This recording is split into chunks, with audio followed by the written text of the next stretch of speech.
জান্নাতি সার্টিফিকেট প্রাপ্ত সাহাবী হযরত তালহা রাদিয়াল্লাহু তাআলা আনহু ও তার স্ত্রীর কাহিনী শুনলে আপনিও কাঁদবেন। হযরত তালহা রাদিয়াল্লাহু তাআলা আনহু প্রতিদিন নবীজির পিছনে ফজরের নামাজ পড়েন, কিন্তু নামাজে সালাম ফিরানোর সাথে সাথে তিনি মসজিদে না বসে তাড়াতাড়ি বাড়ি চলে যান।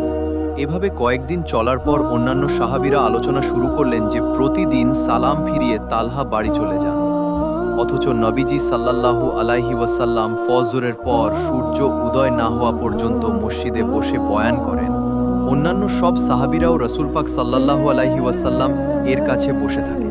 এক পর্যায়ে এই কথা নবীজির কানে পৌঁছালো।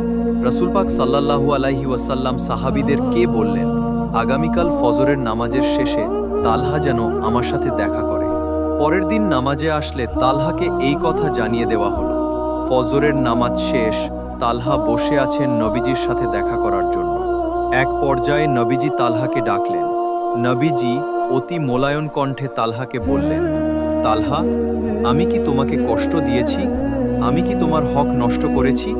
এই কথা শুনে তালহা কেঁদে ফেললেন এবং বললেন, হে আল্লাহর রাসূল সাল্লাল্লাহু আলাইহি ওয়াসাল্লাম, আমার জীবন আপনার জন্য উৎসর্গ হোক। আপনি আমার কোনো হক নষ্ট করেননি। নবীজি সাল্লাল্লাহু আলাইহি ওয়াসাল্লাম বললেন, তাহলে তালহা, তুমি প্রতিদিন নামাজ শেষ করে আমার কাছে না বসে চলে যাও কেন?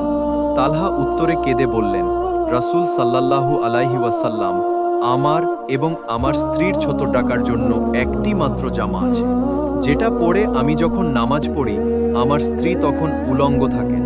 স্ত্রী যখন নামাজ পড়েন আমি তখন উলঙ্গ থাকি। এক্ষেত্রে ফজরের নামাজের সময় একটু অসুবিধা হয়ে যায়। ইয়া আল্লাহর রাসূল সাল্লাল্লাহু আলাইহি ওয়াসাল্লাম, আমি আমার স্ত্রীকে একটা গুহায় রেখে আসি। এমন অবস্থায় আমি যদি নামাজ শেষে এখানে বসে থাকি তাহলে তো আমার স্ত্রীর নামাজটা কাজা হয়ে যাবে। ইয়া রাসূল সাল্লাল্লাহু আলাইহি ওয়াসাল্লাম, এজন্য আমি নামাজ শেষে দৌড়ে চলে যাই। তালহার কথা শুনে আল্লাহর রাসূল সাল্লাল্লাহু আলাইহি ওয়াসাল্লাম অঝোকে কেঁদে ফেললেন। নবীজির দাড়ি বেয়ে চোখের পানি পড়ছিল।